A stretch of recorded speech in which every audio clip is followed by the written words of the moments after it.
Legs মারার পর যখন বাইসেপ দেখতে ইচ্ছা করে তখন মারতে হয় এই পোস্টটা। সকালবেলা ঘুম থেকে ওঠার পর নিজেকে দেখতে নিজের কাছে সব থেকে ভালো লাগে, কারণ তখন পেটটা লাগে একদম পাতলা পাতলা। পেট দেখে খুশি খুশি মনে রেডি হয়ে নিচ্ছি, কারণ খুলতে হবে জামা কাপড় মেহনত করার জন্য, মানে জিম। তো জিমে যাওয়ার আগে দরকার প্রোটিন, তাই খেয়ে নিচ্ছি একটা কলা। কলা খেয়ে প্রোটিন জোগাড় করে বেরোবো, ঠিক তখনই দেখি স্কুলের মাঠে কৃষ্ণচূড়া গাছে ফুটে আছে লাল লাল ফুল। এই দেখেই তাড়াতাড়ি বসে পড়লাম আমার বাহনে আর চলে আসলাম জিমে, কারণ আজ মারতে হবে লেগস। তার আগে দরকার একটু ওয়ার্ম আপ, তাই করে নিচ্ছে বেশ কিছু স্ট্রেচিং, যাতে ওয়েট নিয়ে বসার পর আবার উঠে যেতে পারি। এইগুলো না করলে ওয়েট নিয়ে বসার পর শুয়েই পড়তে হবে, তাই ফটাফট সবকিছু করে নিয়ে চলে আসলাম লেগ প্রেসে। শুরু করে দিলাম সেট। মজা করে প্রথম 2 সেট মারার পর তৃতীয় সেটটাকে কেন যেন সাজা মনে হয়, কিন্তু সাজার ফল মজা হবে সেই আশাতেই করতে হবে বাকিগুলো সেট। এভাবে কমপ্লিট করলাম টোটাল 4টা সেট। তারপর একটু বসতে নিয়েছি, বাস পেছন থেকে দেখি প্লেট গেল চুরি। প্লেট নিয়ে কেড়ে আসলাম ফিরে, কারণ করতে হবে আরো কিছু, কারণ হয়ে যাক যাই বড় করবই থাই। মনে মনে এই সিদ্ধান্ত নিয়ে চলে আসলাম এবার ফ্রন্ট স্কোয়াট করতে।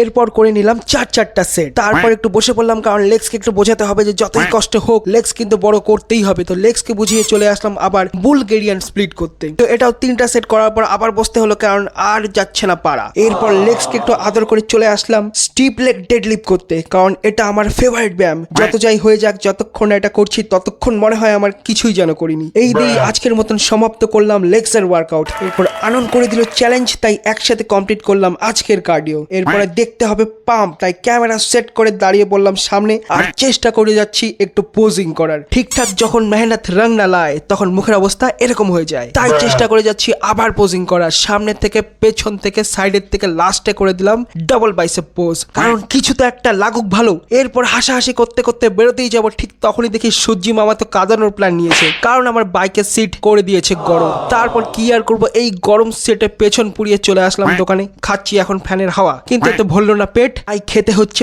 বিস্কিট। তো বিস্কিট খেয়ে দোকান সাজিয়ে চলে এসেছি বাড়ি এসে খেলাম গরম গরম ভাত। তারপর স্নান করে ফ্রেশ হয়ে গিয়েছিলাম দোকানে। ফিরে এসে খেলাম দুপুরে সানডে স্পেশাল মাটন। আজ के लिए इतना ही, फिर मिलेंगे हंसते हंसते।